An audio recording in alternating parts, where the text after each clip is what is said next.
Вот ни за что не догадаетесь, что я тут замариновала. Но получилась ужасно вкусная штука. Легкая, хрустящая, остренькая закуска. Она идеально подойдет к любому мясу, рыбе. Можно добавить в овощной салатик или на бутербродик. Итак, для маринада берем 250 грамм воды, столовую ложку сахара, чайную соли, перец горошком и 100 грамм яблочного уксуса. Помешиваем, доводим маринад до кипения.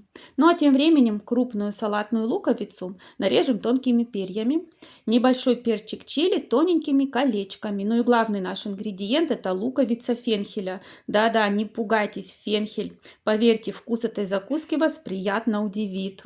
Ну и после того, как фенхель тоже тоненько нарезали, складываем овощи в подходящую банку либо контейнер слоями и заливаем горячим маринадом. Даем остыть при комнатной температуре, а затем в холод убираем на сутки. Ну а хранится такая закуска до 2 недель в холодильнике.